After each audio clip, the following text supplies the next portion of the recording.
throughout eternity to this present day.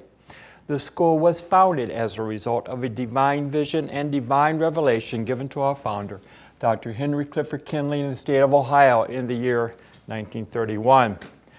The school is incorporated in the state of California in the year 1958. Classes are held in the United States, Canada, and certain other foreign countries. The Lansing branch was established in 1973. The dean of the Lansing branch is Dr. Terry Welch, and the vice president is Dr. Tondi Tripp. In this school, we use the true, correct, original name of the Father, Word or Son, and the Holy Spirit, which are contained in the original Hebrew text. The true name of the Heavenly Father is Yahweh. It has been improperly substituted with Lord. The true title of the Word or Son is Elohim. It has been improperly substituted with God. The name of the Holy Spirit, manifested in or out of a physical body, is Yahshua. It has been erroneously substituted with Jesus Christ. Lord and God are titles and not names. The Apostle Paul tells us in 1 Corinthians 8 and 5 that there are Lords many and Gods many. But we now know each Lord must have a name and each God must have a name also. Elohim is a title, but unlike Lord and God, Elohim is a divine title. That means that Elohim is the title our Creator chose for Himself. Jesus is a name, but it is an erroneous name. A minor investigation on your part in a good dictionary or encyclopedia would prove that neither the Hebrew language, the Greek language, nor the Latin language have any characters or letters in their alphabet that would produce the sound that is made by this letter J. Neither was there a letter J in the English language until some 1400 years and after the Messiah's death. Therefore, such names as Jesus and Jehovah are impossible renderings of the true original name of our Father and His Son. Christ is a title, just like Lord and God. Yahweh is pure spirit, and in His pure spirit state, He is incomprehensible and inscrutable. He is the ultimate source, substance, limits, and bounds of everything. We have Yahweh in His pure spirit state symbolized on this chart as a cloud. Yahweh is not a cloud. He merely chose a cloud to symbolize Himself because a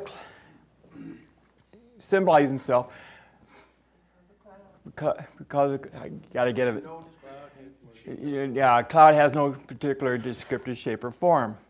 Yahweh, knowing that man cannot perceive of Him in His pure spirit state, took on shape and took on form right within Himself as Elohim. This is the Word or Son, a super-incorporeal being that is having the shape and form of man, but without flesh and blood.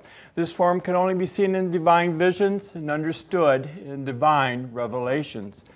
Later on, this self-same Spirit manifested in a physical body and walked the earth plane as Yahshua, the Messiah, whom the world calls Jesus Christ. Now, there is only one name given unto salvation, and we must know that name.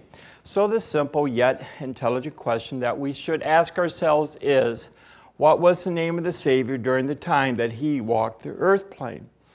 A further understanding of this name and title may be had by reading the preface of a Holy Name Bible. Also in this school, we teach by the divine pattern of the universe. It's called the divine pattern because it is Yahweh's pattern. After Yahweh led the children of Israel out of Egypt, He called Moses atop Mount Sinai and showed him the tabernacle pattern in a vision. Yahweh instructed Moses to build one exactly like it in the wilderness of Sinai. The pattern consists of a most holy place, and court round about. These three compartments make up the one tabernacle pattern. In this school, we show proof that everything in the universe is made and operates according to the threefold structure and function of this tabernacle pattern, and that absolutely nothing escapes the pattern. The primary constitutional aims and objectives of the Institute are as follows. First, to help you to find and know Yahweh, our Elohim, as He really is and actually exists.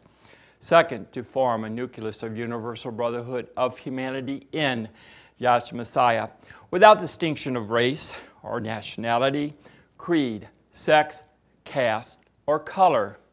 Third, to investigate the unexplained spirit law, or so-called law of nature, and the powers latent in man. Fourth, to encourage and promote the study of the scriptures, comparative religions, psychology, philosophy, and modern pattern-occult science. Fifth, to extirpate current superstition, skepticism, and ignorance. Sixth, to learn, know, and understand the operation of Yahweh's eternal purpose through the dispensations and ages. Seventh, to discern and avoid being deceived by Lucifer, the serpent, the devil, the dragon, or Satan and his demons operating the mystery of iniquity on earth through the dispensations of time. Eighth, to earnestly contend for the common salvation and faith which was once delivered unto the sons or children of Yahweh. Ninth, to make known that Yahweh from the beginning ordained there is no other name given among men whereby man can be saved, saving the name of Yahshua, the Messiah. And 10th, to inherit eternal life now in the kingdom of Yahshua, Messiah, with the hope of immortal glorification in the new earth state. Our watchword is peace, and our slogan is speak the truth. At this time, we'll have a prayer by Dr. Andy Craig. We'll have Ezekiel, the 32nd chapter, to be read by Dr. Alice Player. We'll have selections from the choir. We have announcements at the end of class. And for readers today, we'll have Dr. Andy Craig, Dr. Graciela Underwood, and alternate Dr. Alice Player.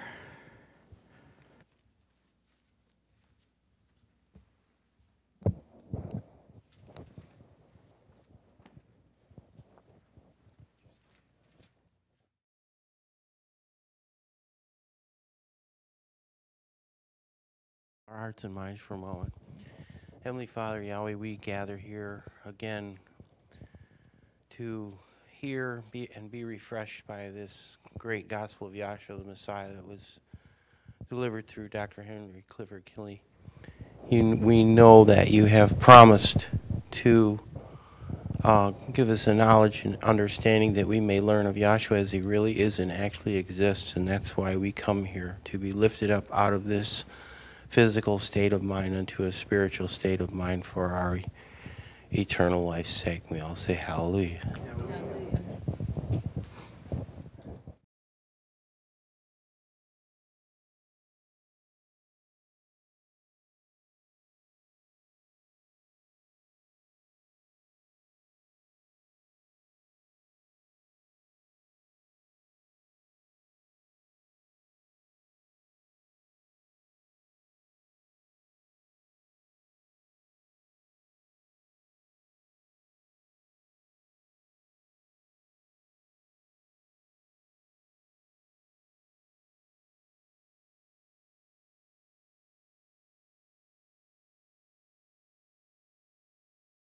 Version of the Old and New Testaments, critically compared with ancient authorities and various manuscripts, revised by A.B. Trainer and the Scripture Research Association, Incorporated, reprinted by Yahshua Promotions. Ezekiel 32. And it came to pass in the 12th year, in the 12th month, in the first day of the month, that the word of Yahweh came unto me, saying, Son of man, take up a lamentation for Pharaoh, king of Egypt, and say unto him, Thou art like a young lion of nations, and thou art as a whale in the seas. And thou camest forth with thy rivers, and troublest the waters with thy feet, and foulest their rivers. Thus saith Yahweh, I will therefore spread out my net over thee with a company of many people, and they shall bring thee up in my net. Then will I leave thee upon the land, and I will cast thee forth upon the open field, and will cause all the fowls of heaven to remain upon thee, and will fill the beasts of the whole earth with thee. And I will lay thy flesh upon the mountains, and fill the valleys with thy height. I will also water with thy blood the land wherein thou swimmest, even to the mountains, and the rivers shall be full of thee. And when I shall have extinguished thee, I will cover the heaven, and make the stars and make the stars of dark. I will cover the sun with a cloud, and the moon shall not give her light. All the bright lights of heaven will I make dark over thee, and set darkness upon thy land, saith Yahweh. I will also vex the hearts of many people, when I shall bring thy destruction among the nations, into the countries which thou hast not known. Yea, I will make many people amazed at thee, and their kings shall be horribly afraid of thee, when I shall brandish the sword before them, and they shall tremble at every moment, every man for his own life, in the day of thy fall. Thus saith Yahweh, the sword of the king of Babylon shall come upon thee. By the sword of the mighty will I cause thy multitude to fall, the terrible of the nations, all of them. And they shall spoil the pomp of Egypt, and all the multitude thereof shall be destroyed. I will destroy also all the beasts thereof from beside the great waters. Neither shall the foot of man trouble them any more, nor the hoof of beast trouble them. Then will I make their waters deep, and cause the rivers to run like oil, saith Yahweh. When I shall make the land of Egypt desolate, and the country shall be destitute of that whereof it was full, when I shall smite all of them that dwell therein, then shall they know that I am Yahweh. This is the lamentation wherewith they shall lament her. The daughters of the nations shall lament her. They shall lament for her, even for Egypt and for all her multitude, saith Yahweh. It came to pass also in the 12th year, in the 15th day of the month, that the word of Yahweh came unto me, saying, Son of man, wail for the multitude of Egypt, and cast her down, even her, and the daughters of the famous nations, unto the nether parts of the earth, with them that go down into the pit. Whom dost thou pass in beauty? Go down, and be thou laid with the uncircumcised. They shall fall in the midst of them that are slain by the sword. She is delivered to the sword. Draw her, all her multitudes. The strong among the mighty shall speak to him out of the midst of the grave with them that help him. And they are gone down, they lie uncircumcised, slain by the sword. Ashur is there, and all his company. His graves are about him, all of them slain, fallen by the sword, whose graves are set in the sides of the pit, and his company is round about his grave, all of them slain, fallen by the sword, which caused terror in the land of the living. There is Elam, and all her multitude round about her grave, all of them slain, fallen by the sword, which are gone down uncircumcised into the nether parts of the earth, which caused their terror in the land of the living. Yet have they borne their shame with them that go down to the pit. They have set her a bed in the midst of the slain with all her multitude. Her graves are round about him, all of them uncircumcised, slain by the sword. Though their terror was caused in the land of the living, yet have they borne their shame with them that go down to the pit. He is put in the midst of them that be slain. There is Meshach and Tubal, and all her multitude. Her graves are round about him, all of them uncircumcised, slain by the sword, though they caused their terror in the land of the living. And they shall not lie with the mighty that are fallen of the uncircumcised, which are gone down to the grave with their weapons of war. And they have laid their swords under their heads, but their iniquity shall be upon their bones, though they were the terror of the mighty in the land of the living. Yea, thou shalt be broken in the midst of the uncircumcised, and shalt lie with them that are slain with the sword. There is Edom, her kings, and all her princes, which with their might are laid by them that were slain by the sword. They shall lie with the uncircumcised, and with them that go down to the pit. There be princes of the north, all of them, and all of the Zidonians, which are gone down with the slain. With their terror they are ashamed of their might, and they lie uncircumcised with them that are slain by the sword, and bear the shame with them that go down to the pit. Pharaoh shall see them, and shall be comforted over all his multitude, even Pharaoh, and all his army slain by the sword, saith Yahweh. For I have caused my terror in the land of the living, and he shall be laid in the midst of the uncircumcised with them that are slain with the sword, even Pharaoh and all his multitude, saith Yahweh. Ezekiel 32.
up in a world they say happened by chance.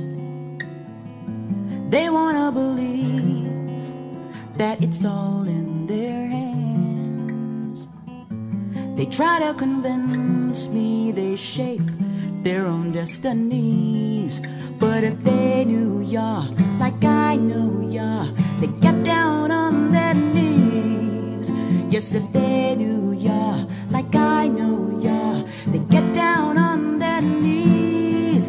They don't know He's in complete control. Elohim is running His show, yeah. He's in complete control. Elohim is running His show.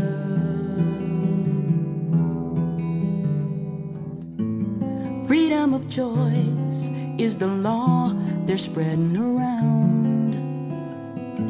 Divine intervention is nice if God is ever around. They don't wanna believe their every step was patterned by Him, that He's got it wrapped up tight, line upon line. They're going back to spirit again. He's got it wrapped up tight, line upon line. They're going back to spirit again. They don't know He's in complete control. Elohim is running His show. He's in complete control. Elohim is running His show. He's Alpha, Omega, Almighty Creator, first cause of creation, the Lamb slain from the foundation of the world. Alpha and Omega, Almighty Creator, first cause of creation, the Lamb slain from the foundation of the world. Of the world. You see, He told Jeremiah, I made you a prophet long before this earth had shape without form, before it was void. Yeah. He said, I possessed your ways before I made the deep blue sea. I am the cause, the reason for it all, and all I had to do was speak. Yes, I am the cause, the reason for it all, and all I had to do was speak. They don't know He's in complete control. Elohim is running His show, yeah. He's in complete control. Elohim is running His show. He's Alpha, Omega, Almighty Creator, first cause of creation, the Lamb slain from the Lamb slain from the Lamb slain from the foundation of the world. Alpha and Omega, Almighty Creator, yeah, first cause of creation, the Lamb slain from the Lamb slain from the Lamb slain from the foundation of the world, of the world, of the world, of the world.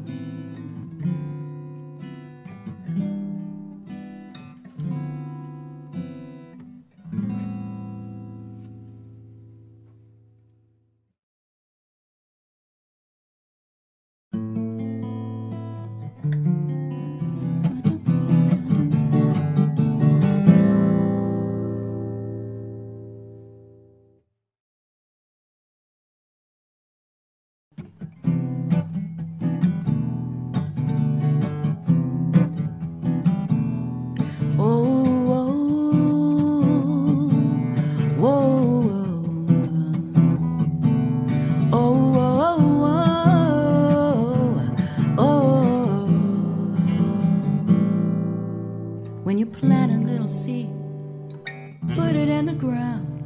Death is the state of its condition. then you see it come to fruition. That's a type of resurrection. When you turn off the light and go to sleep at night, bury your head beneath the covers, arise in the morning, oh, that's just another type of resurrection. So I know that He lives, my Redeemer lives, I know. Tell me, do you? Yes, I know that He lives, my Redeemer lives, I know. He gave me all the proof. Yes, I know that He lives, my Redeemer lives, this I know. How about you? How about you? Israel ate that lamb, then left Egypt's land to the Red Sea, old Pharaoh right behind them. Through divided waters, Yah delivered them on dry land. That's a type of resurrection. Old Joseph was a dreamer, his brothers did despise. They put him in that hole, for they sought to take his life. Then he was lifted up by the merchants passing by. That's a type of resurrection.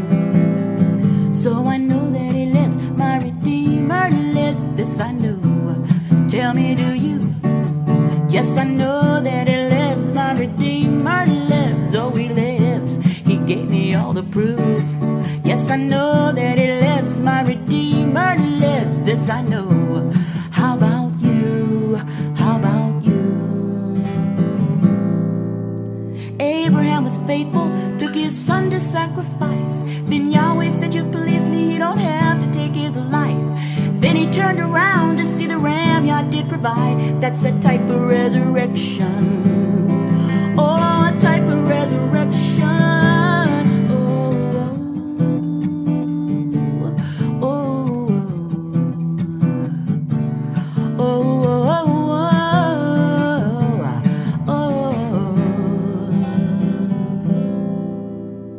Now all these types and shadows truly testify that Yahshua has risen, that Holy Spirit that gives life. I don't have to sit and wonder if He is alive, 'cause He said, I am the resurrection, I am the resurrection, I am the light. So I know that He lives, my Redeemer lives, I know, do you know?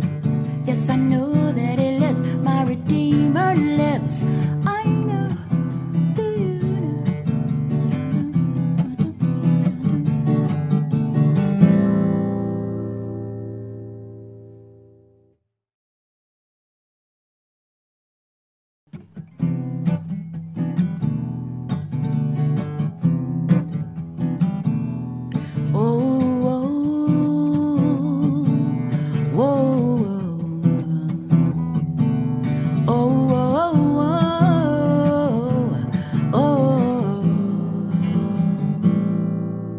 When you plant a little seed, put it in the ground. Death is the state of its condition. Then you see it come to fruition. That's a type of resurrection. When you turn off the light and go to sleep at night, bury your head beneath the covers, arise in the morning, oh, that's just another type of resurrection. So I know that He lives, my Redeemer lives, I know. Tell me, do you? Yes, I know that He lives, my Redeemer lives, I know. He gave me all the proof. Yes, I know that He lives, my Redeemer lives, this I know. How about you? How about you? Israel ate that lamb, then left Egypt's land to the Red Sea, old Pharaoh right behind them. Through divided waters, Yah delivered them on dry land. That's a type of resurrection. Old Joseph was a dreamer, his brothers did despise. They put him in that hole, for they sought to take his life. Then he was lifted up by the merchants passing by. That's a type of resurrection. So I know that he lives, my Redeemer lives, this I know. Tell me, do you? Yes, I know that he lives, my Redeemer lives, oh he lives, he gave me all the proof. Yes, I know that he lives, my Redeemer lives, this I know. How about you? How about you? Abraham was faithful, took his son to sacrifice. Then Yahweh said, you please me, you don't have to take his life. Then he turned around to see the ram Yah did provide. That's a type of resurrection.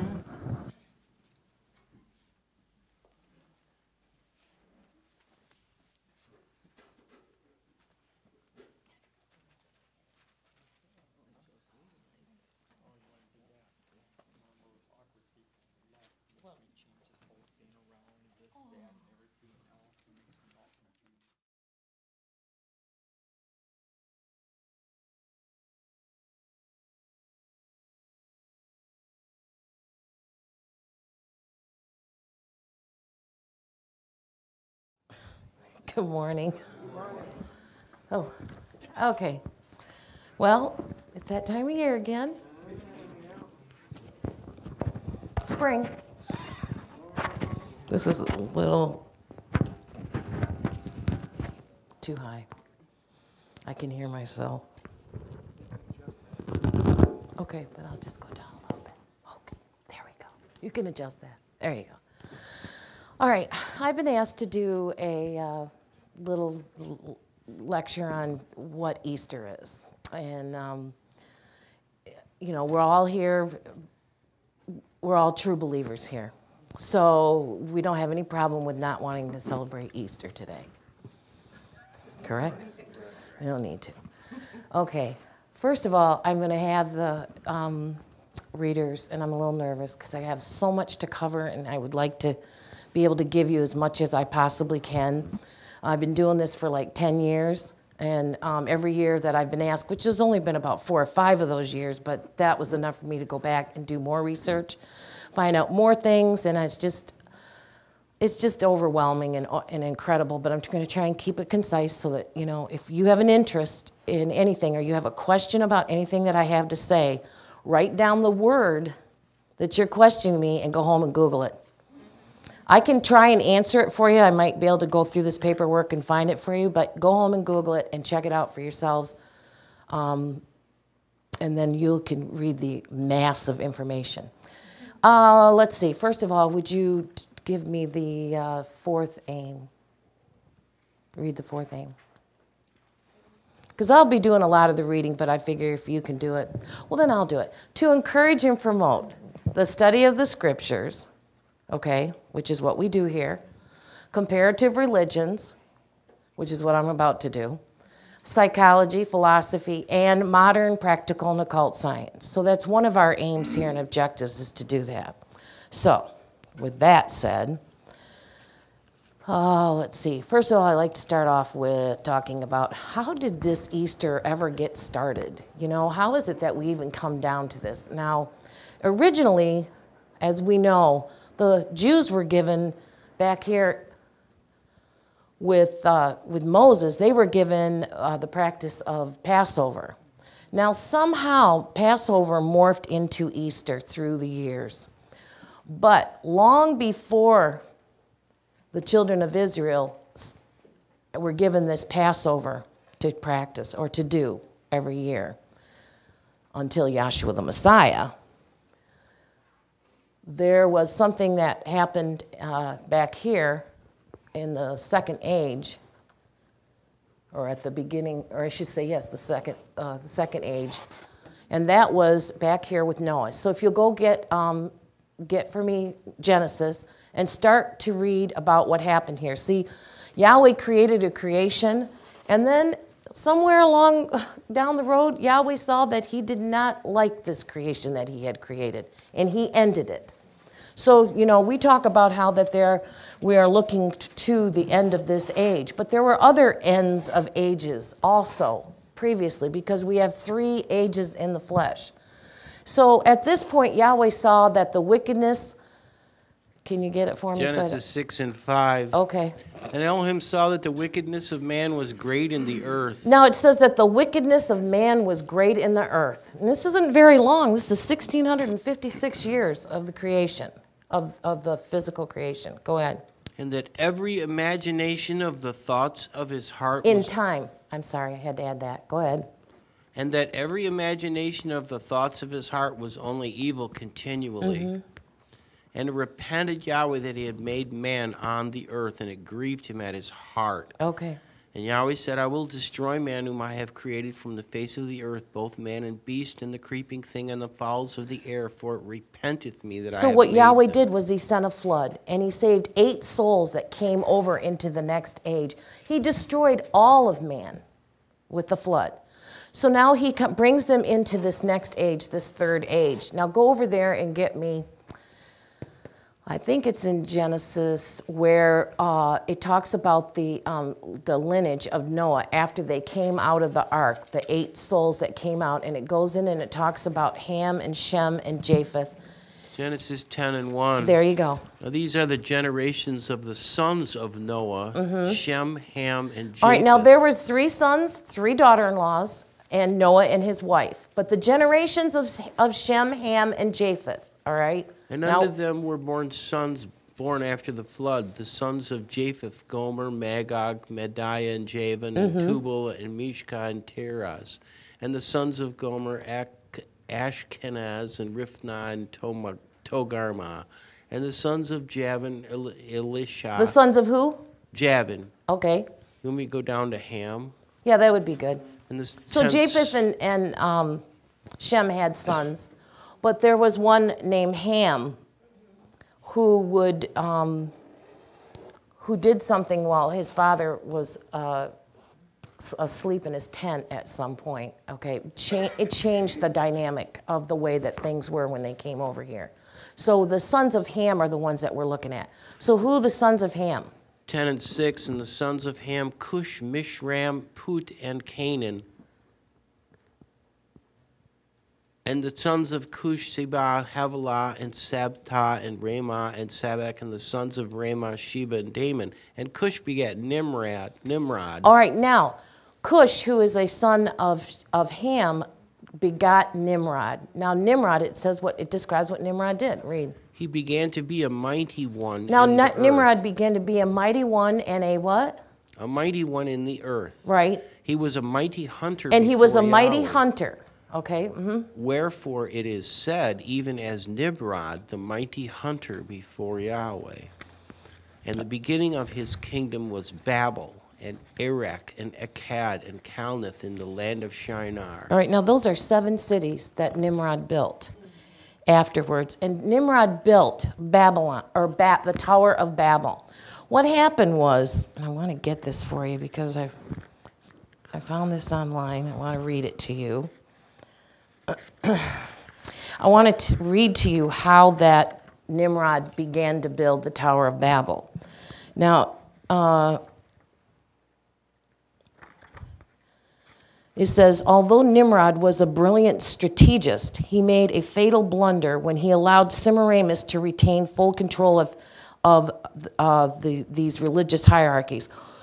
How is it that Semiramis, you know that Nimrod married a woman and her name was Semiramis. Now, how is it that Semiramis became the symbol that she did in this building of the Tower of Babel, which, by the way, was a setup of a religion at the time with this Tower of Babel? Now, yes, you read there that they built that Tower of Babel because they said, lest Yahweh fill the earth with water and send a flood.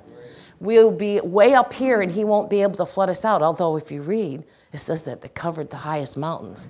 So there is no tower high enough to escape Yahweh. Now, maybe I'm reading from the wrong part here. I wanted to read to you how it is that Semiramis came to be married to Nimrod. Oh, it's, okay, here we go. Now,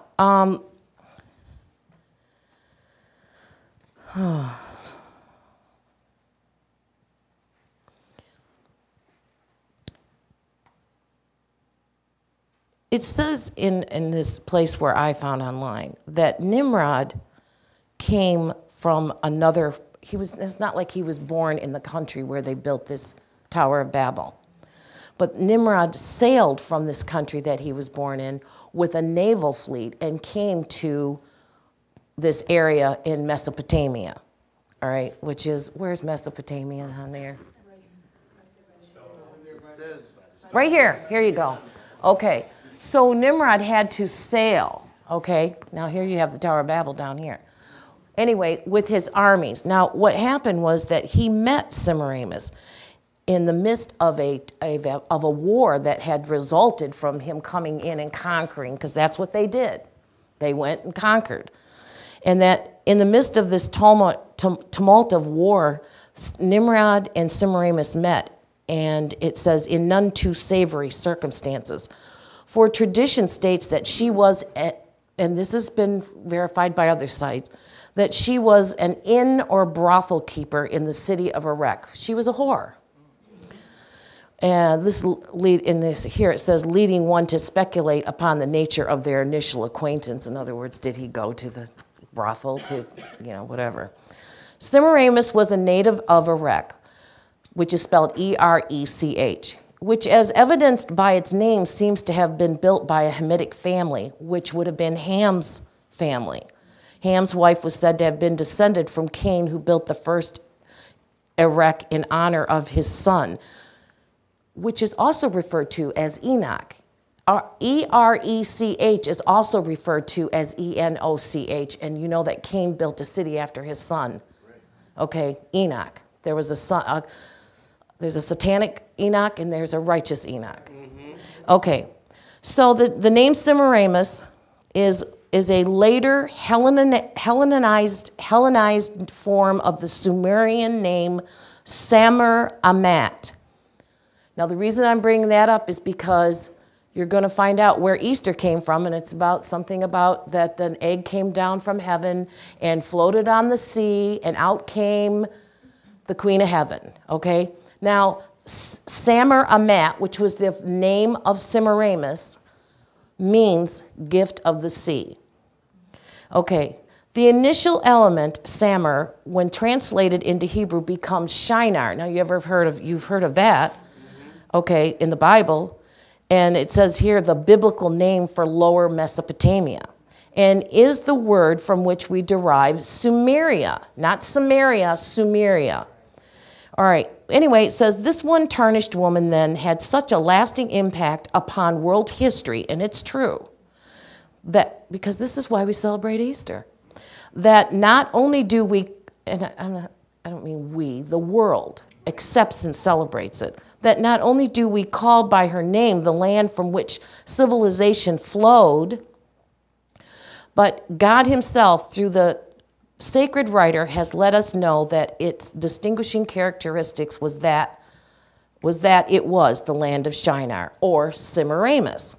Very little has come down to us through this millennia concerning Semiramis' rise to power, because she rose to power because she killed Nimrod. Eventually, she kills her husband, but it's to gain the power of the Queen of Heaven over the peoples of this time. All right, now it says here, I want to get to this because it says, but it's safe to assume that it was initially upon Nimrod's coattails that she rode, although later in life, as well as throughout history, her influence overwhelmingly obscured that of her husband's. Of course, it would not do to have an ex-harlot upon the throne, would it? Your queen's a whore. So the polite fiction was invented that she was a virgin sprung from the sea of Nimrod's landing, and hence a suitable bride for the emperor. Okay, so this is how Semiramis came into even being pictured. I mean, she's a brothel keeper. So here now she's become the queen of the peoples in this area of Mesopotamia. Now, Nimrod made this fatal blunder of allowing Semiramis to take control and be involved to the extent that she was. And they didn't get along. And in this rift, she decides to overthrow him and his armies. And she has her own army. You've seen the movies where the queen has hers and the king has his and the prince has his and blah, blah, blah. So during the course of the New Year's festivities, because that's what they did, that's where New Year's come. All these celebrations, New Year's, we were going through it the other night. New Year's, Easter, these are all pagan festivals worshiping the sun, the moon, the stars. And Easter just happens to be the spring festival, whereas New Year's revolved around the winter festivals. So during that winter festival, she had her priests get all crazy with hallucinogenic drugs and whatever, and she killed Nimrod.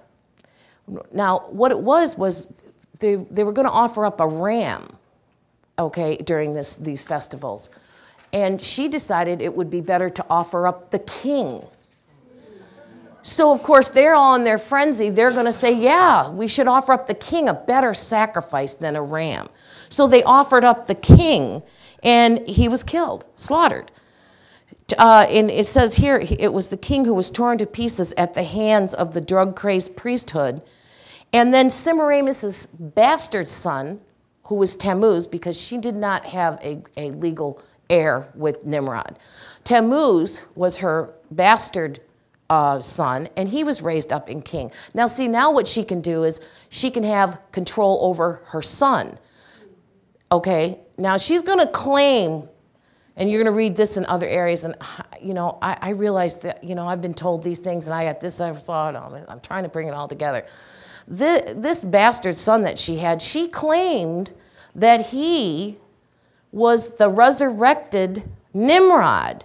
That after okay, so that Nimrod went to heaven, and then Nimrod reincarnated in the form of her son Tammuz, and that her son was actually the sun god, who was Nimrod at one time was the god. Now she had a sun god.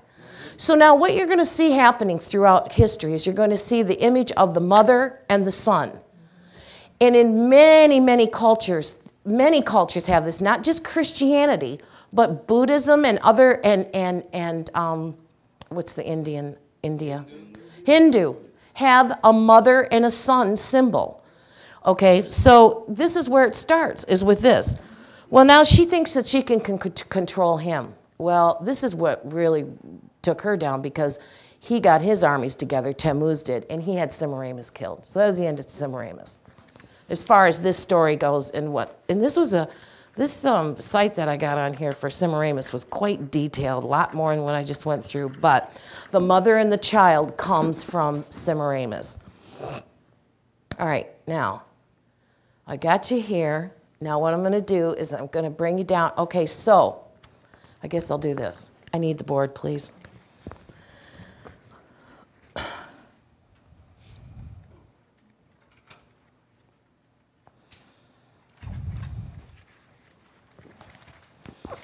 So because of Semiramis, this is where you're going to get all these goddesses and the names of. So you say, well, where do we get Easter? It doesn't sound like Semiramis, right? Okay.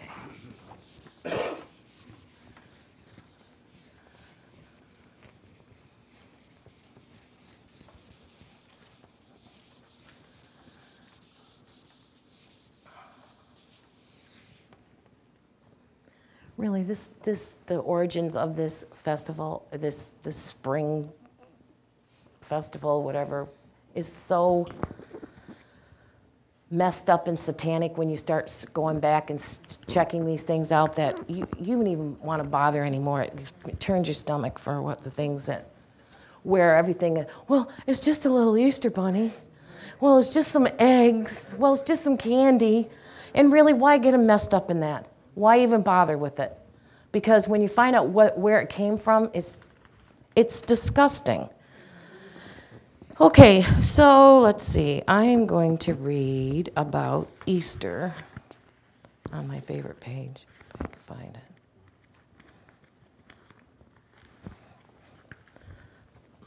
And then I'm going to show you some names. Here it is. Okay. Now, Easter is an annual festival commemorating the resurrection of Jesus Christ. This was a site. And that's what it is for Christians. And the principal feast of the Christian year, more than Christmas. Celebrated on varying dates between March 22nd and April 25th. And it's called a movable feast. And it is one of many movable feasts in the Christian church. All right, but all of the movable feasts within the Christian church are centered around Easter and the way Easter is set up. Now, Easter is set up as the first Sunday after the full moon, the first full moon after the vernal equinox, which is March 21st? Right. That's the vernal equinox, okay? Now,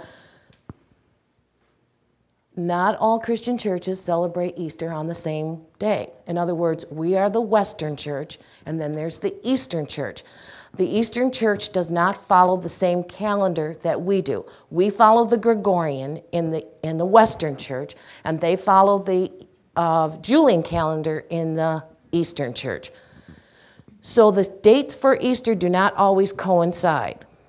Once in a while, though, because of the way it's set up, they do. So I have a list right here, and it looks like the average of every 4 or 5 years that both churches will celebrate Easter on the same day. And this just happens to be one of the years that they're celebrating it on the same day, today. Yes. Okay. So, the year the Messiah was crucified, Christians believe there was a full moon on the day that he died. Not to say anything about the sun going down that day. That full moon becomes the regulator for the feast of Easter. Constantine the Great. Now, Constantine was an emperor in around the 4th century, and he's famous for having established the beginnings of the Catholic Church. And so, anyway, he is. Anyway, Constantine the Great, and what he did was he held a council called the Council of Nicaea in 325 AD, where this controversy that they had up to 325 AD was finally resolved. And unanimously, they decided to have Easter on Easter Sunday. All right, now up till that time, there was a thing going on. Okay, now you have, I'll show you here. You have John on the Isle of Patmos in AD 96. Now, it says there, where is it? Where, he that hindereth. Would you get that? 2 Thessalonians. Now, in this particular scripture, they're talking about John on the Isle of Patmos, or who is also the John that was the young John with Yahshua, okay? That was one of the apostles. He was the youngest of the apostles, by the way, so he would have been the old man at this point, okay? Yahshua dying in 33, and he's a young man, so now 96 or 63 years later, correct? Then 63 years later, he's got to be in his 80s or so, right? All right, read that for me. Yeah, that's what you said the other day. Yeah, 80. All right, go ahead. 2 Thessalonians 2:7. For the mystery of iniquity doth already work. Only he who now letteth will let until he be taken out of the way. Now that letteth is hinder or get in the way or stop progress here, what we want to happen, okay? Only until he be taken out of the way. Go ahead. Then shall that wicked be revealed. And then the wicked would be revealed. In other words, once that last apostle died, that would be when the wicked would begin to be revealed. Okay, so with that said, there were 3 controversies going on with the Jews and, I'm going to say this with quotations, so-called Christians at the time. And I'm talking about after John on the Isle of Patmos. Now, things started to just go awry. As soon as he died, that wicked one just said, okay, it's mine now, I'm going to take over. And so what he does is, supposedly there was a man that was a young man named Polycarp who was under John at the time when he was alive. So after he dies, John dies, Polycarp tries to maintain and keep the things that John taught him. Now you know what John taught him. John taught him that Yahshua came to fulfill. John did not tell him we're going to keep the Passover for a while until we don't want to keep it anymore, we want to change it up or whatever, because John was preaching what he had been taught and learned from walking with the Messiah. So Polycarp, after he's died and he's lived to be, Polycarp, this is happening around AD 154, 155.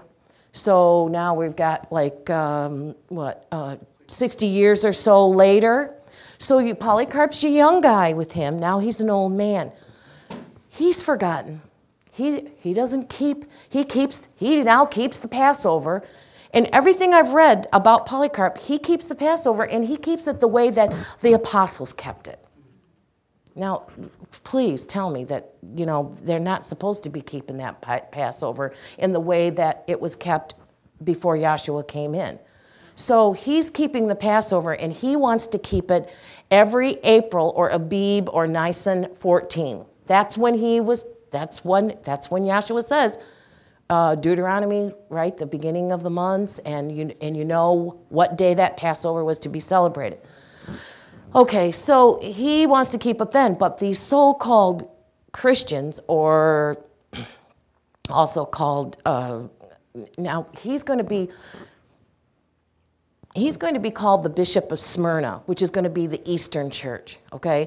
And then now they're going up against the Roman Church, which is by 155 is beginning to be established, because there are bishops in Rome now. They're also, well, we call them popes now, but they're bishops that are in Rome, and they're wanting to do something else, because now what they're trying to do is appease pagan rituals that came down from Semiramis.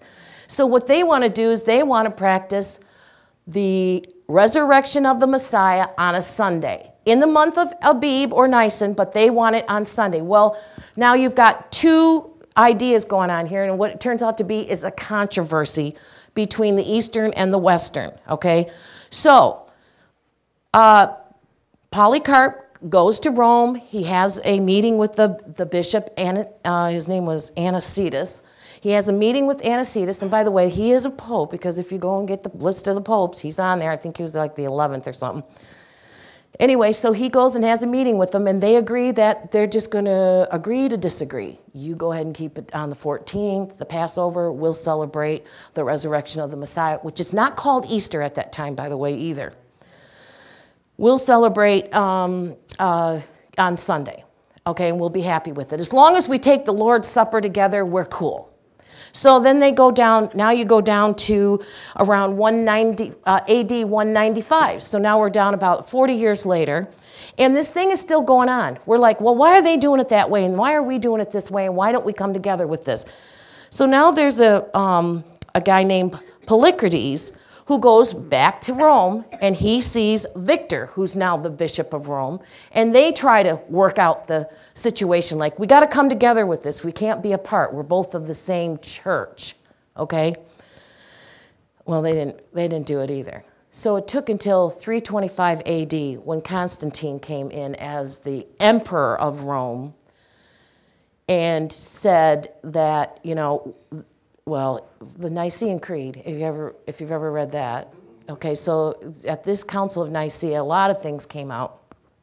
And one of them was, we're just going to celebrate the resurrection of the Messiah on Sunday. Flat out, you don't do it anymore. So this whole thing is called the Quartodeciman controversy, if you're interested in it. And it means the 14th day of the month. It's just a controversy about whether it was going to be the 14th day of the month or not.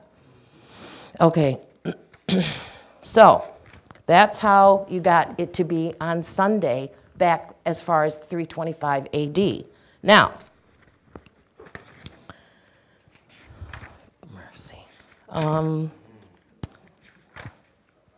Okay, now I'll go back to my paper.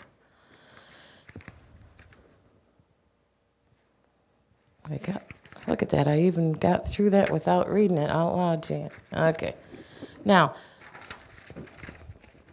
we're going to go to Passover. Okay, let's see. Determining the actual date for Easter was impossible for the knowledge of the 4th century world.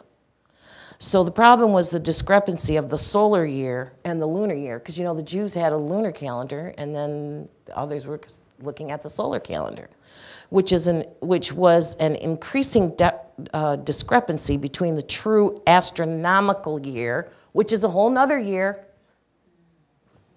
and the Julian calendar. Fixing the date of Easter proved unsatisfactory and caused it to be celebrated on different dates in different parts of the world. Like I said, you know, the Western Church was doing it one and the Eastern was doing it the other.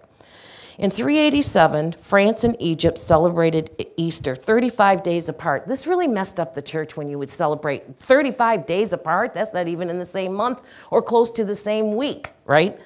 So significant changes of the calendar by Dionysius Exiguus in the 6th century, and then the reformation of the Julian calendar by Pope Gregory, which is what he did, the 13th in 1582, brought about the celebration of Easter in union with the Western Christian Church.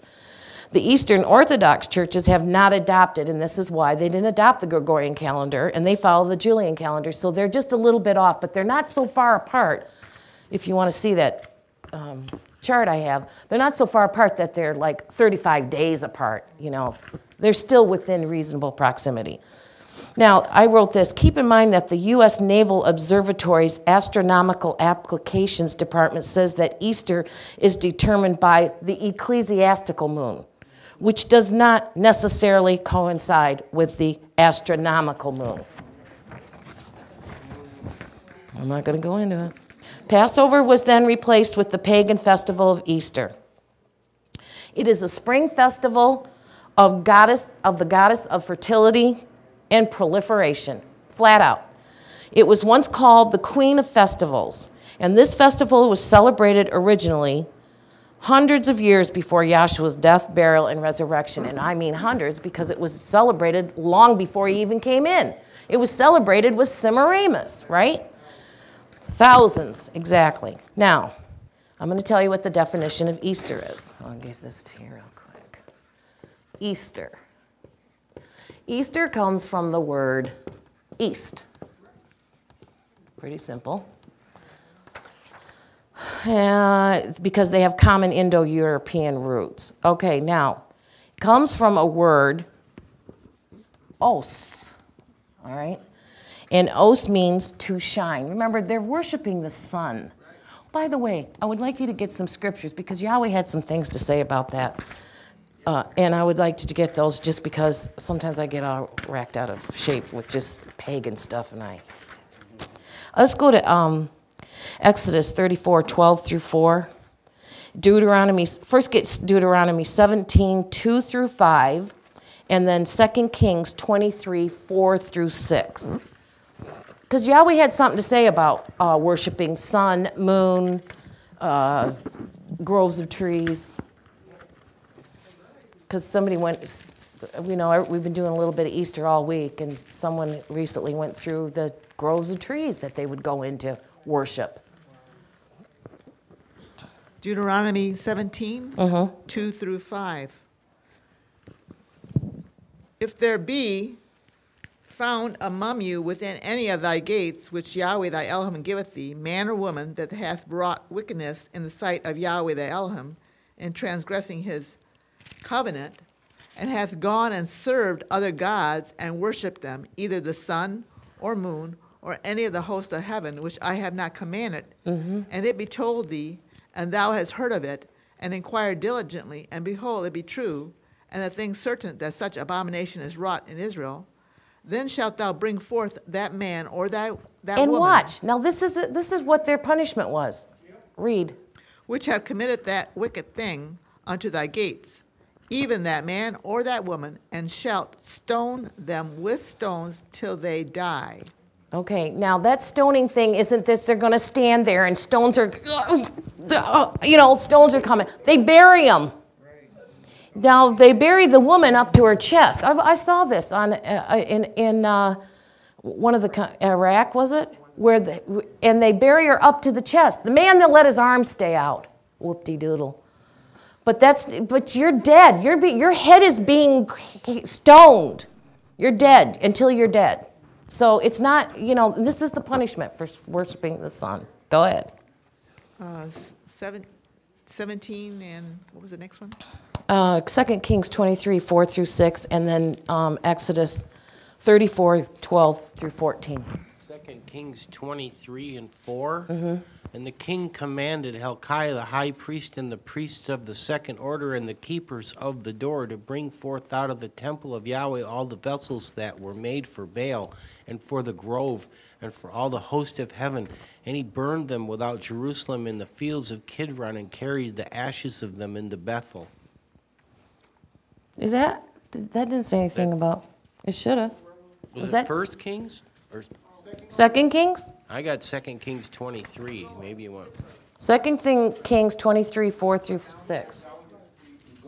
Oh, 5th verse. And he put down the idolatrous, put down the idolatrous priests whom the kings of Judah had ordained to burn incense in the high places in the cities of Judah and the places round about Jerusalem, them also that burned incense unto Baal, to the sun and to the moon and to the planets and to all the host of heaven. And he brought out the grove from the house of Yahweh unto Jerusalem, unto the brook Kidron, and burned it at the brook Kidron, and stamped it small into powder, and cast the powder thereof upon the graves of the children of the people. And he brake down the houses of the Sodomites that were by the house of Yahweh, where the woman wove hangings for the grove. And he brought all the priests out of the cities of Judah, and defiled the high places where the priests had burned incense from Geba to Beersheba, and broke down the high places of the gates that were in the entering of the gate of Joshua, the governor of the city. Okay, good enough. Now, what the point is now, you know, they worshipped in groves. They took their groves right into the house of Yahweh. And this is what he did. So, in the worship of the sun, moon, and stars. Now get Exodus. Exodus 34, 12 through 14. Take heed to thyself, lest thou make a covenant with the inhabitants of the land, whither thou goest, lest it be for a snare in the midst of thee. But ye shall destroy their altars, break their images, and cut down their groves. For thou shalt worship no other God, for Yahweh, whose name is jealous, is a jealous Elohim. There you go. Okay, now, Easter is the name of the Teutonic Germanic, which is a Germanic origin, Saxon great mother goddess of spring and the dawn, whose name is spelled this way, Ostra, or also seen this way as, I would say, Estra. And this is probably Estra too.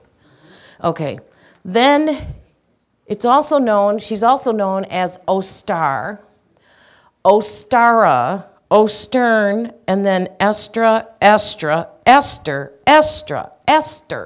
These are different spellings, Ostrin and Osso. Now, look this up, this spelling right here, Ostra, right here. I'll look that up. This means frenzy. And it comes from the Greek roots of estrus. And you know what estrus is? Estrus, which is a word meaning female in heat and able to conceive.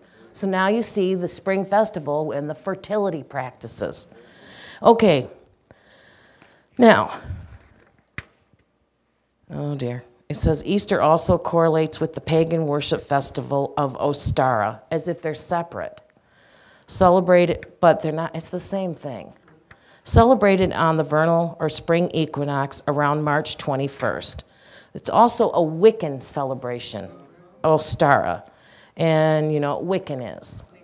Right. And also called the Elben Ilur Festival of Trees, okay? Or also known as Lady Day. Now, Lady Day in the Christian church is the day of the Annunciation of the Virgin Mary. they coincide these two things. Now you're like, well, what does that have to do with anything? Well, you're going to have the Messiah born on December 21st, which is wrong. But if you're going to do that, you got to get 9 months back. And you got to have her getting pregnant or being announced that she's becoming pregnant with the Messiah in around March 21st or Lady Day. So that's the Feast of the Annunciation, which really is just Gabriel going to her and announcing, you're going to bear a son. Now, something happened here a while ago when I first did this. When I first did this was the year that I think it was 2004. Easter happened to be on the same day as the Annunciation. Or was it Good Friday happened to be on the same day as, yeah, that was it. It was Good Friday. Now, Good Friday in the Catholic Church is the day that they, I'm not going to use the word celebrate, but they acknowledge that the Messiah died. So they're all, you know, I can remember, I think Jan's talked about it, from 12 to 3, we're supposed to be like, oh, bum down, go do the Stations of the Cross or something good like that, right? Okay, but on that year in 2004, it was also going to be the same date of the Feast of the Annunciation. So you're telling me they're going to have the Annunciation of the birth of the Messiah on the same day that he died? So they changed, that's a movable feast. They changed the Annunciation to another date so that it didn't coincide on the same date. Oh, well, that's what you get when you got all that power. All right. Now, that takes care of that. I think I might be getting to a close. I guess I just wanted to touch on a couple of things, and then I'm done.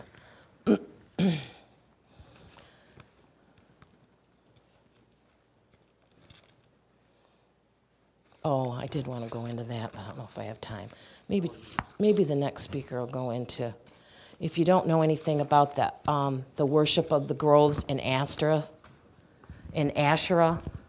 I have a bunch of scriptures if you want to see them afterwards. I'm not going to go into that, but that is how the Jews turned to pagan idolatry and worshipped the queen of heaven, or the mother of harlots or whatever, and her name was Ashtaroth. And if you read in the Bible, it says that she was married to Baal. But also if you read other places, it'll say that she was the consort of Yahweh. So the Jews were even trying to like say, okay, well, Yahweh's got to have a wife, you know, in their pagan idolatry. All right, now, what I was going to point out here was, we're going to talk about this real quick, and then I'm getting down. All right, this image that Daniel saw in his dream. All right, it's back there. The image had a head of gold, right? Help me through this. Had chest of silver, bronze, and then down here, iron and clay mixture, right? Okay, now, they symbolized Babylon, Media, and Persia, okay, at the time. These are the kingdoms of the world, right, at the time. So what happened was they conquered them and they became the kings. Then Greece or Grecia conquered them, and then they became the world rulers. And then down here, pagan Rome conquered Greece, and they became, and look at, and every time they conquered, they dragged gods. Same old God, different name. God and goddesses. All the way down, they dragged them, okay, to pagan Rome, you know, with the Jupiter, whatever, and so, I mean, kind of get the Greek ones mixed up with the Roman ones once in a while, but you won't get them mixed up when papal Rome conquered pagan Rome. And really, it never really conquered, it sort of just melded together, you know, just like that iron and that clay. Okay, and now you know the names of their gods. Okay, so what I'm going to show you is I'm going to show you how that the gold, which was the head, showed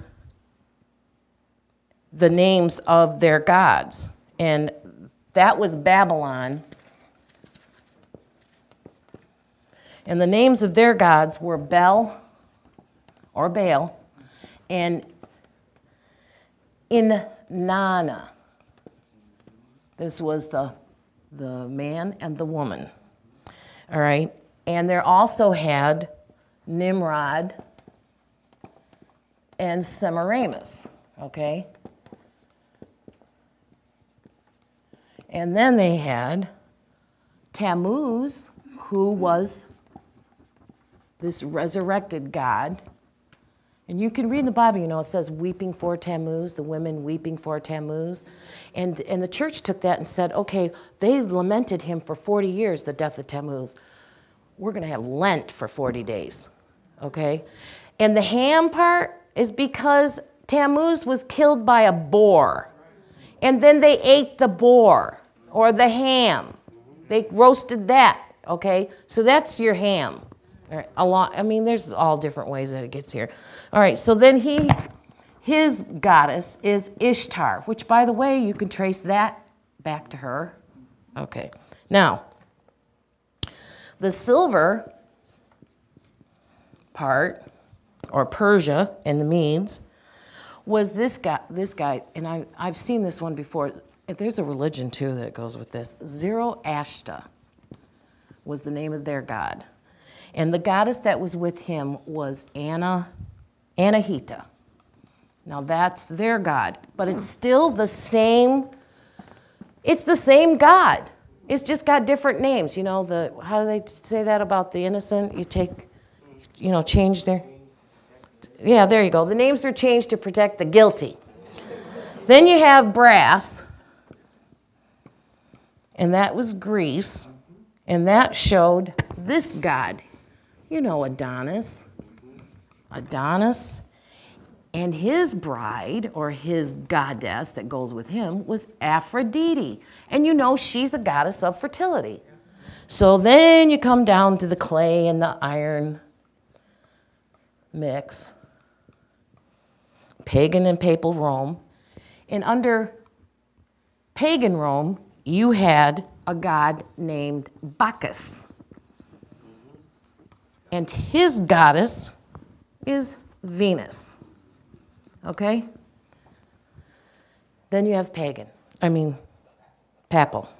And you get, now this is how they do it. You get Jesus and Mary. So different name, same old, same old. Okay, now, one more thing I might want to say about that.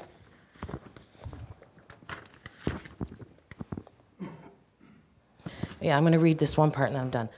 In ancient Babylon, one of the most important ceremonies of the year was the one in which the king was married to a high priestess or god or goddess, inspiring the promise of agricultural prosperity. And you know, they see the moon or they see the sun go away, that's the end of the crops. And then they see the sun come back, oh, we should worship the sun. You know, and now we have a festival and whatever. This was a spring festival.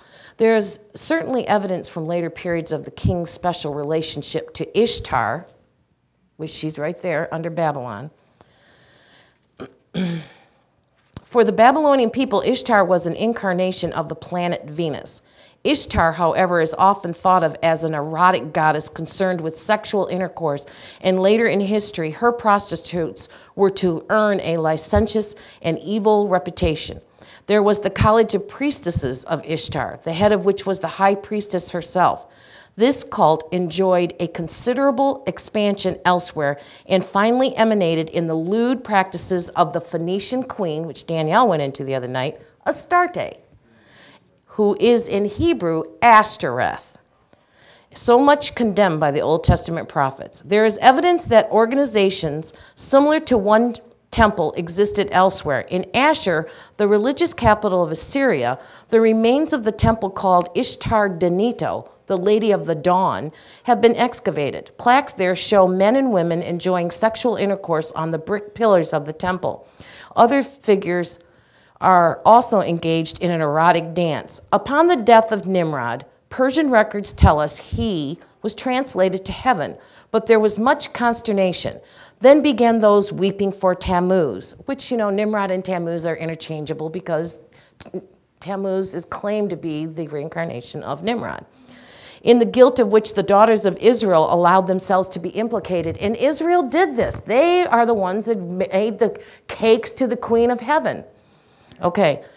Tammuz means fire perfecter, thus making him the same as the king Moloch. And you've heard of Moloch, where the children of Israel once passed their children through the fire of Moloch. And Moloch was the same as Baal, or Baal. Semiramis then induced the people to believe that her son born later was the posthumous incarnation of Nimrod, and he was called Zoroaster. And there, I wrote that down there under the Medes and the Persians, which means seed of the woman. This is the same as Zoroaster, head of the fire worshippers of the Persians. This is the reason for the alternate weeping and rejoicing, his death and resurrection. All right, so anyway, that was written by Rick Trivison, by the way. I should give him the credit, because if he's watching, he'll say, that sounds like my paper. Okay. Okay, so anyway, that was very helpful, and that you're able to get that online, by the way, if you want to look at that. And there's a lot more. I don't know what else to tell you, but it's a mess. But we can figure things out. At least I hope that it helped you to understand that, you know, Easter has a whole lot more involved in it than the bunnies and the eggs and the bonfires. You know, some people do that, early morning bonfires. And, you know, everything. It's just pure, utter paganism. And Yahweh frowned on it. And you know what he did to people who celebrated and did that under the law? How much greater could you be if you decided that that was the way you were going to go and ignore your Creator?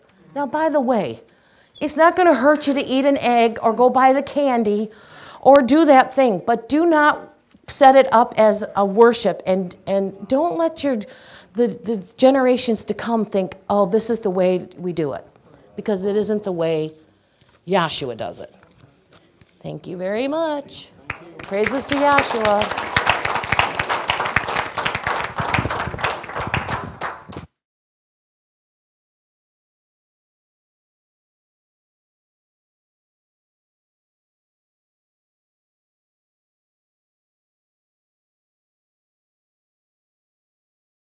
The Dean of the Lansing Branch, Dr. Terry Welch.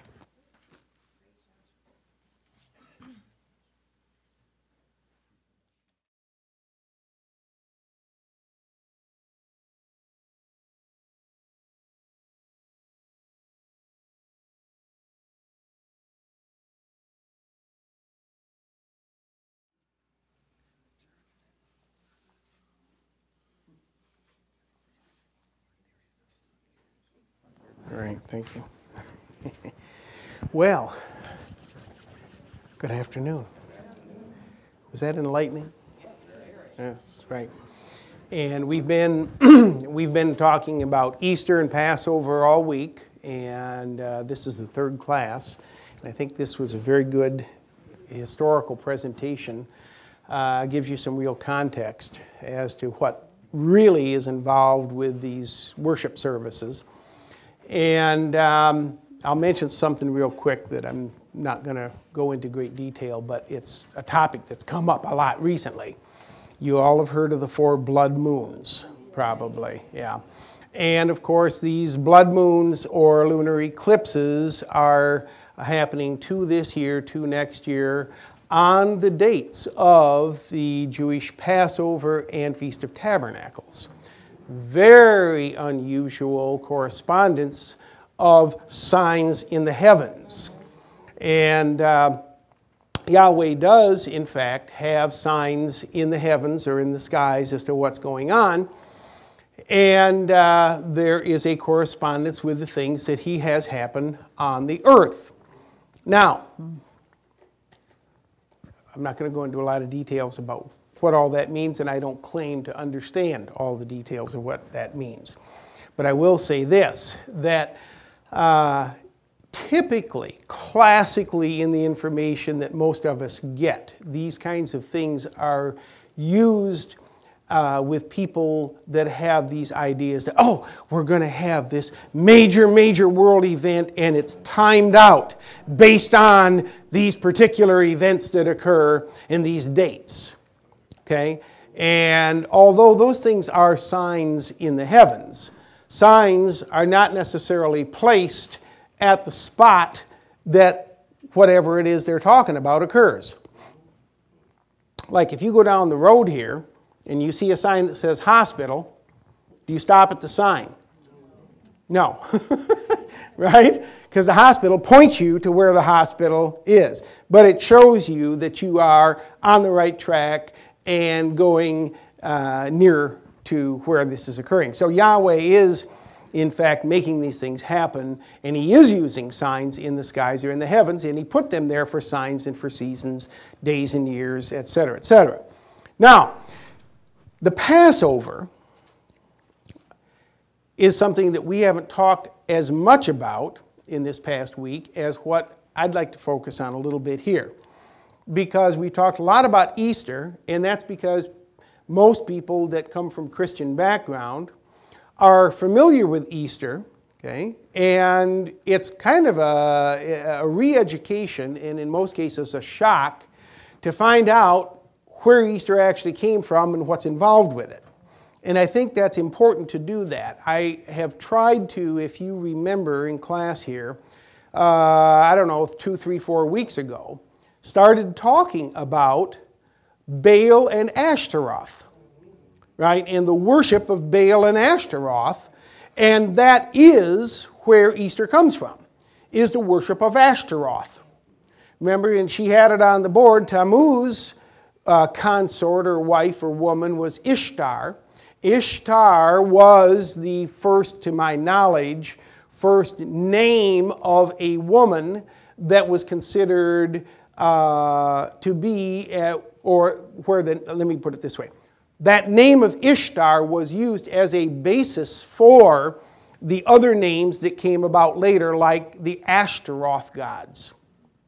Follow me? And a number of others that you get in different cultures which are very similar, and she traced it down on a number of those, what they are. So basically, this worship of Easter is the worship of Ishtar or Ashtaroth. And if you go into the Bible, and I'm not going to take the time to do all of it, but you find a lot of places where Israel just got messed up worshiping Baal and Ashtaroth. Now, Baal was the male god, and Ashtaroth was the female god, or gods, okay? Because they had different ones in different towns. Literally, they would have a Baal for one town and a corresponding Ashtaroth god for that particular Baal god. And really, it's not all that much different than what people have today as the First Baptist Church, one place, and the Presbyterian Church over in the other place. Not all that much different. You understand what I'm saying? And wherever your family worshiped, that tends to be your so-called home church. Well, wherever they were born and whatever Baal and Ashtaroth gods they had in that particular town, then that tended to be their home god and goddess, or etc. You follow me? Now, the problem was that when Israel went into this promised land, they did what Yahweh told them not to do, and they started worshiping those pagan gods. They started mixing in with them, and they found out that they were trying to do what, there's a technical term for this, what is called syncretism. In other words, what they tried to do was worship Yahweh and Baal. In fact, many of them called Yahweh Baal. The word Baal was used by the Israelites for Yahweh.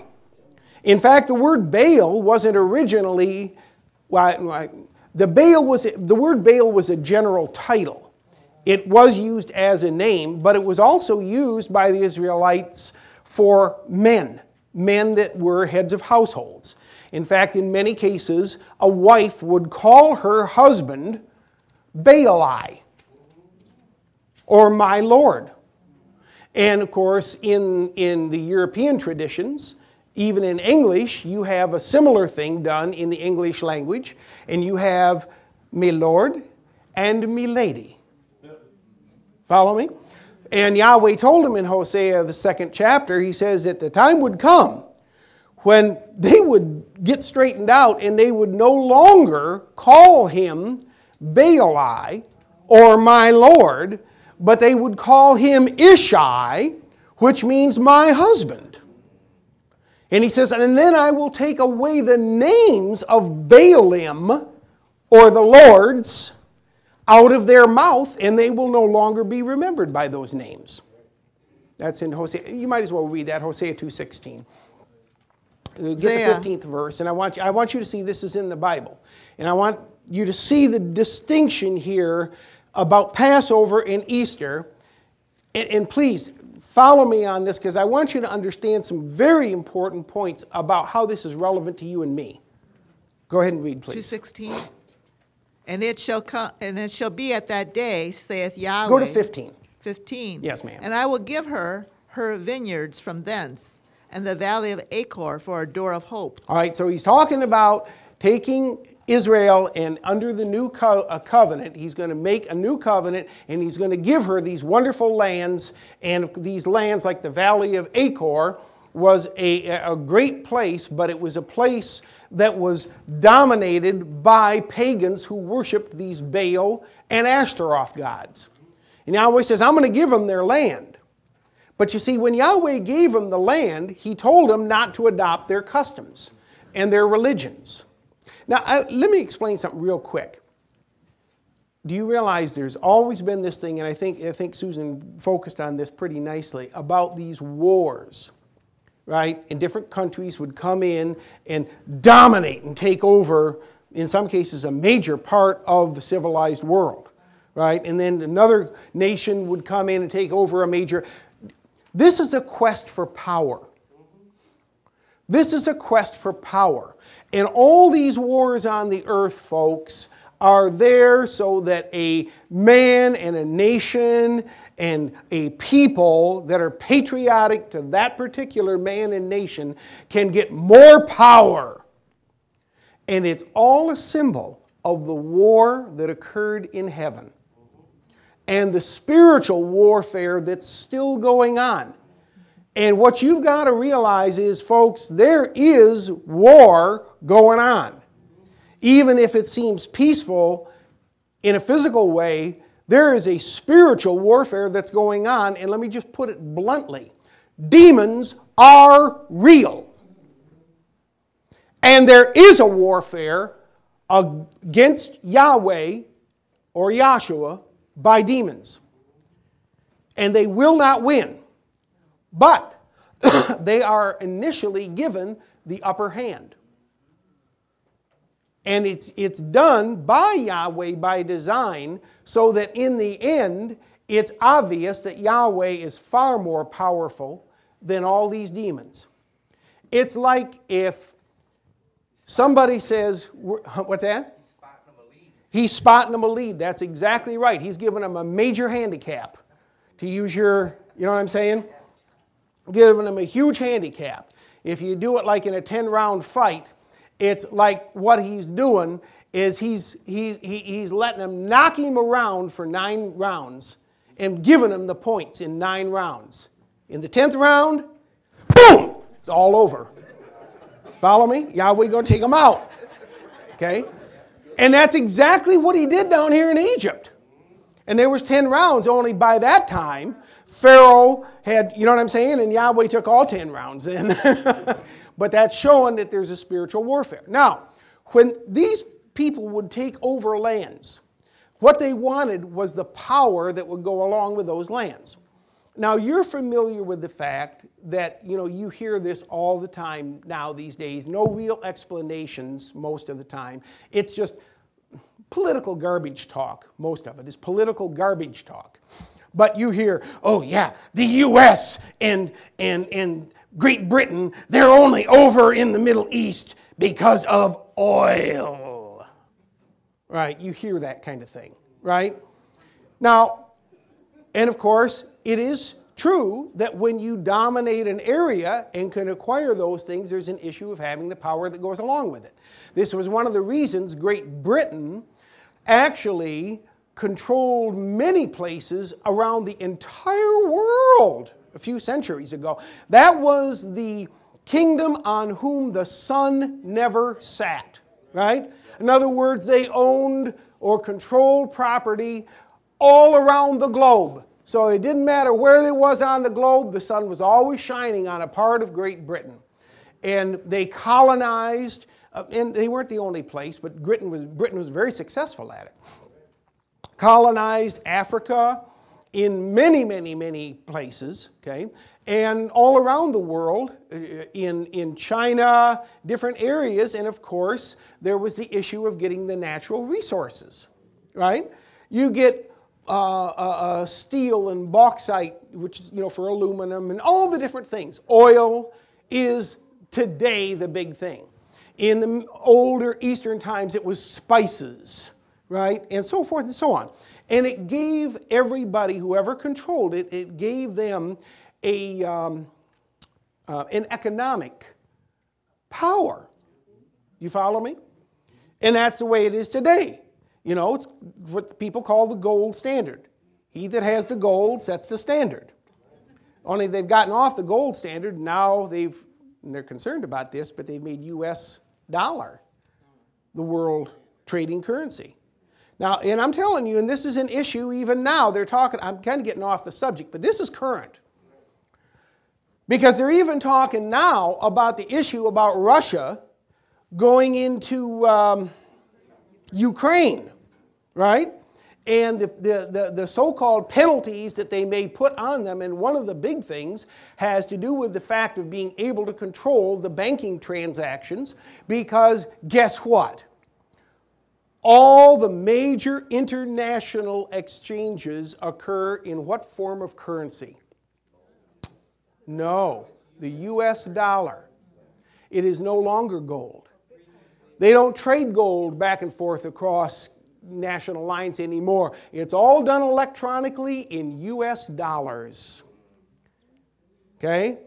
And if you think the stock market is big, you need to have some clue about the money markets. What's the term for it?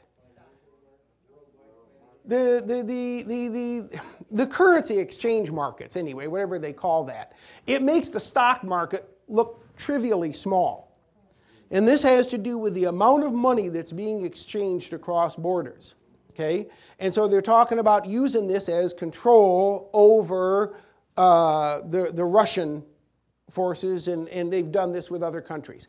So, point here is, it's power.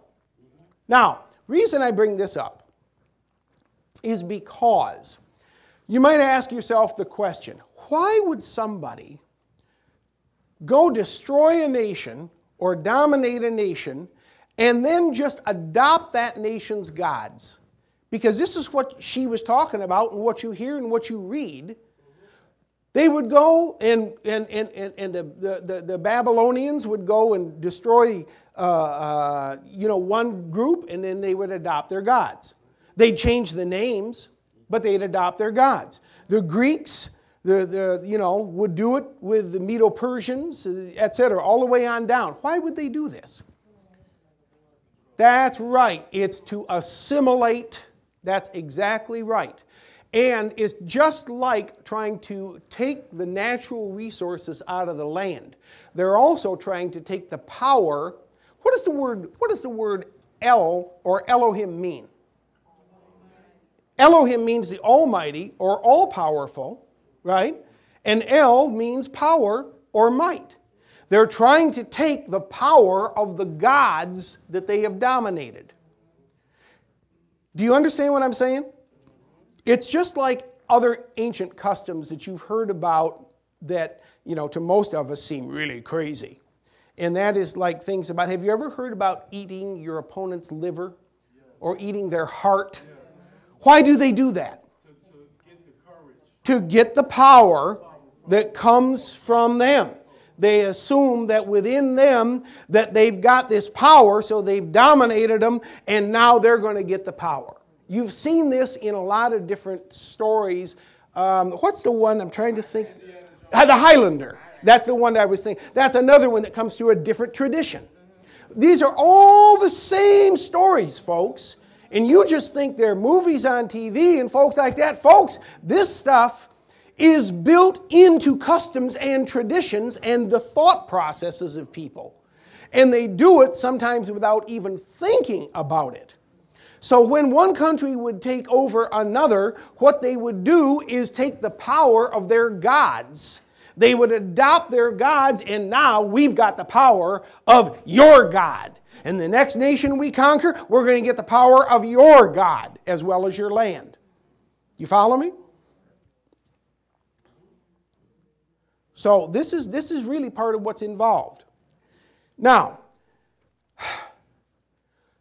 so by the time that Yahweh is speaking through Hosea here, the children of Israel, Yahweh's people, have gotten so accustomed to worshiping the various different Baal gods, and Shemash, and Milcom, and you go right on down through the names, all these different gods, because all these periods of time, there have been these countries that have taken over and that they've been associated with, and they're just, to them, it's like, well, you know, this is just another Baal. To them, Yahweh is just another Baal. Do you follow me? Maybe if they think Yahweh is great, they think he's the greatest Baal, but he's just a Baal. Do you understand what I'm saying? It's just like people today. Well, I came up in the First Presbyterian Church, and I've got a great God that we worship. And I know y'all over there in the First Baptist Church, you worship God too. Okay? And that's great. You can do it your way. We'll do it our way. But whatever it is, my God is the best God. Do you understand that concept? This is not, you're not doing anything substantially different when you do that than what those people did back there, only they did it in ways that you look at and you say, that's just dumb. Like, for example, they would bow before wooden statues. And you say, man, that is so stupid. I would never bow to a wooden statue or a golden calf and say, this is the God that brought us out of Egypt. And folks, those folks were no dumber than you or me. They never believed that this piece of steel or gold or whatever was the thing that brought them up out of Egypt. They thought that that was the hub, the incarnation of the power of the God that brought them out of Egypt. In other words, let me use an example I've used before. If I want to communicate with somebody that's completely across the globe and have all the information, and you know knowledge is power, so if I want the knowledge from that person, if I can pick up my cell phone and Skype somebody on the other side of the world, right?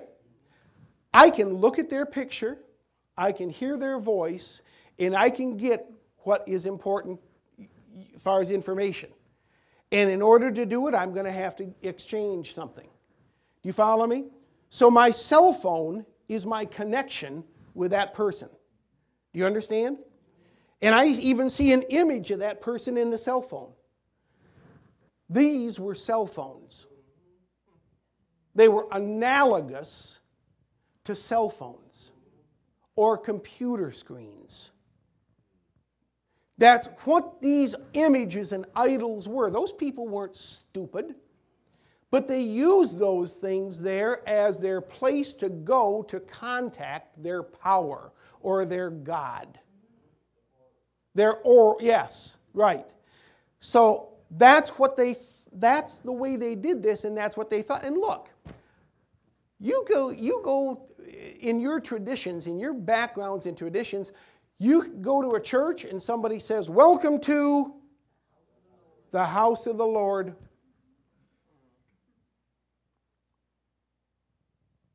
And they think, and they pray. And they say, let the Lord come into this church today. It's no different. Or they turn their back, take a Eucharist wafer, which is equivalent to hot cross buns in principle, or sacrificial cakes to the Queen of Heaven, and they go, and I'm trying to remember the actual Latin. People have corrupted it by saying hocus pocus. That's not it. It's the hoc est corpus, which is Latin for this is the body. Okay? And then when the priest does that and pronounces hoc est corpus, that wafer is supposed to actually turn in to the actual, literal body of Jesus Christ. And then, if you did this the old way that was correct, you would come up in file to the priest, and the priest would take the wafer, and you would kneel and stick your tongue out, and he would place the wafer on your tongue. Right? And say, Corpus Christi, which means what? Body of Christ. And you literally were supposed to think you were eating the literal body of Jesus Christ. Now, is that any more stupid than these people worshiping a golden calf? It's no different. So don't think that we have come so far that we are so much smarter. Do you follow me? That we can look down our noses on these people. We need to understand the mentality of where all this stuff comes from. And then, in order to go along, we go along to get along because we've learned to be civilized. So what that means is that instead of killing off everybody that's in the other church on the other corner, we get along with those people and they say, you can worship your God your way, I'll worship my God my way, and we'll all meet up in heaven. That's called being civilized. Do you understand what I'm saying? Syncretism. We'll adopt some of your customs. You come to our church.